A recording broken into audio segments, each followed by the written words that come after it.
राधा, आज दूध थोड़ा ज्यादा निकला है। पास वाली बूढ़ी माँ है ना लक्ष्मी, उसको भी एक कटोरी दूध दे आना। बेचारे की तबीयत ठीक नहीं रहती है कभी। आप सबके बारे में कितना सोचते हो श्याम। भगवान सब देख रहा है। आप जो करते हो उसका फल तो जरूर मिलेगा एक दिन। अच्छा ठीक है राधा, ये लो पैसे, छोटू की स्कूल की फीस जमा करा देना। मैं दूध बेचने जा रहा हूँ, तुम अंदर से दरवाजा बंद कर लेना। यह कहकर श्याम अपनी दूध बेचने निकल पड़ा। दूध ले लो दूध, ताज़ा ताज़ा गाढ़ा दूध, बूढ़े बच्चे सब मिलकर पियो, सेहत बनाओ। श्याम की आवाज सुनकर गांव वाले अपने अपने बर्तन लेकर घरों से बाहर निकल आए। श्याम बेटा, तेरा दूध पीकर तो मेरा बच्चा दिन भर मस्त रहता है। कितना गाढ़ा दूध है तेरा। चाची, गाय ही मेरी दौलत है, जो वो देती है वही मैं लाता हूँ। ना एक बूंद पानी, ना मिलावट। श्याम, मुझे भी 1 किलो दूध दे देना। गर्मी का मौसम आ गया है, अब दही जमाना शुरू करेंगे। माफ कीजिए भाभी जी, दूध तो खत्म हो गया। एक काम कीजिए, मैं शाम को आकर दे जाऊंगा। श्याम बेटा, तू एक और गाय क्यों नहीं खरीद लेता? हमें खाली हाथ लौटना अच्छा नहीं लगता। आप ठीक कहते हैं काका, मैं भी यही सोच रहा था। मुझे भी अच्छा नहीं लगता आपको खाली हाथ भेजना। श्याम का दूध शुद्ध और गाढ़ा होने की वजह से गांव वाले उससे ही दूध लेना पसंद करते थे। ग्राहक बढ़ने के कारण दूध जल्दी खत्म हो जाता था। दूध बेचकर श्याम घर लौटा और राधा से बोला, सुनो राधा, हमें और गायें खरीद लेनी चाहिए। हमेशा कोई ना कोई खाली हाथ रह जाता है। अब हमारा काम भी अच्छा चल रहा है। हाँ जी, बहुत ही अच्छा रहेगा। इससे हमारी आमदनी भी बढ़ेगी और ग्राहक भी। ठीक है, मैं कल हाट जाकर गाय देखता हूँ। अगर गाय पसंद आ गया तो कल ही ले आएंगे। अगली सुबह श्याम पास के गांव में गाय देखने गया। वहाँ उसने एक गाय वाले गोपाल से बात की। नमस्ते गोपाल भाई, गाय खरीदनी थी। पिछली बार तुमने बहुत अच्छी गाय दी थी, शांत और गाढ़ा दूध देने वाली। इस बार भी वैसी ही चाहिए। क्यों नहीं श्याम भाई, ये देखो, ये हमारी तबीले की सबसे अच्छी नस्ल है। शांत भी है और दूध भी गाढ़ा देती है। श्याम ने उस गाय और उसके बछड़े दोनों को खरीद लिया। घर लौटते वक्त अचानक मौसम खराब हो गया। श्याम गाय और बछड़े को लेकर जल्दी घर की ओर भागा।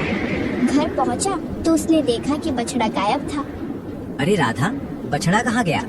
अभी तो साथ में ही आ रहा था। लगता है रास्ते में छूट गया। तुम गाय को संभालो, मैं बछड़ा ढूंढने जाता हूँ।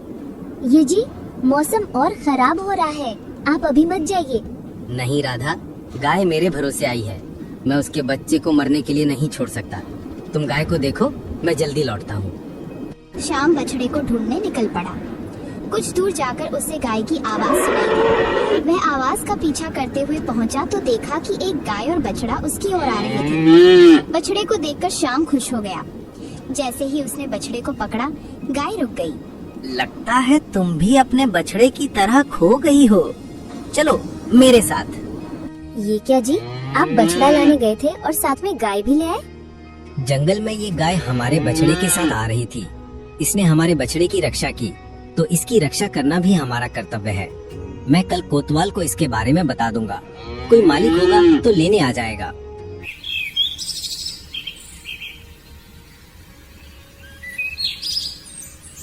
अगले दिन श्याम ने सोचा कि पास में रहने वाले हरिया को गायों की देखभाल के लिए रख लिया जाए।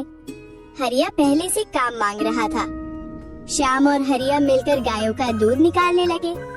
श्याम ने हरिया से कहा, अरे हरिया, बछड़े को उसकी माँ के पास थोड़ी देर छोड़ दो, उसका पेट भर जाएगा।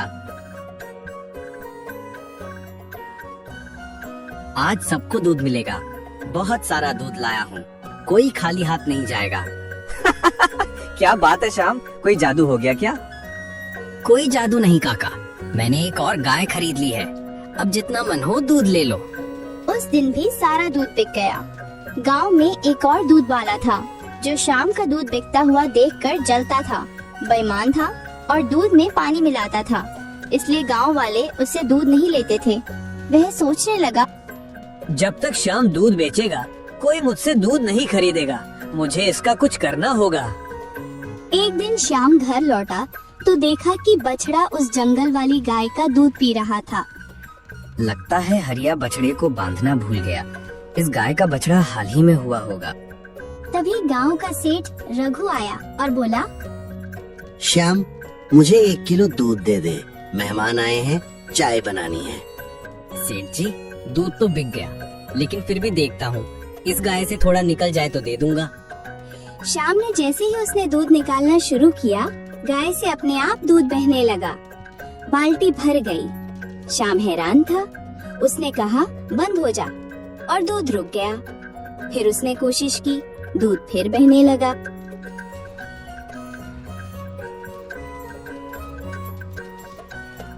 राधा, ये देखो, कमाल हो गया, ये गाय चमत्कारी है।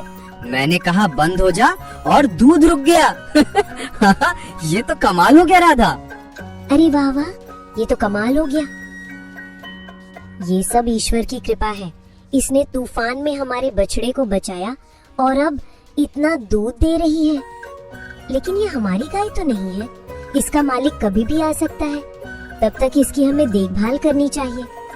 श्याम ने दूध निकालना शुरू किया। बर्तन भरते गए। राधा ने कहा, गाय माता रुक जाइए, और गाय रुक गई। क्यों ना हम गांव में दूध की दुकानें खोल लें? इतना दूध तो हम अकेले नहीं बेच सकते। राधा, ये लालच तो नहीं है ना? नहीं तो हम बर्बाद हो जाएंगे। अच्छी तरह से सोच लो राधा। लालच नहीं, समझदारी।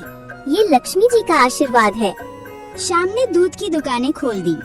उसका काम चलने लगा और वो इस पैसे से बड़ा घर बना लिया। एक दिन वो सोचने लगा, पहले हम साधारण जीवन जीते थे, आज सब इस गाय की वजह से है, लेकिन इसे कोई चुरा ना ले।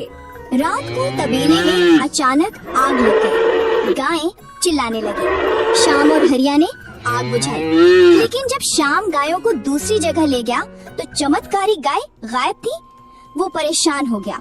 उसने दुकानें बंद कर दी और गाय ढूंढने निकल पड़ा, लेकिन गाय नहीं मिली।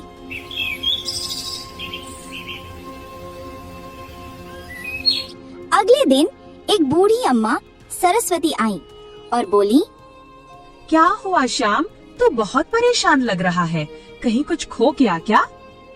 अम्मा, मेरी गाय गायब हो गई। बहुत ढूंढा लेकिन कहीं नहीं मिली।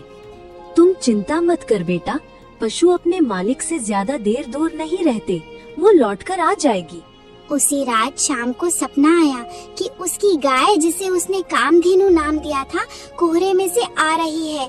उसकी घंटी बज रही थी। जैसे ही वो उसे छूने गया, उसकी आँख खुल गई। सामने कामधेनु बैठी थी। राधा, हरिया, देखो, चमत्कारी गाय लौट आई।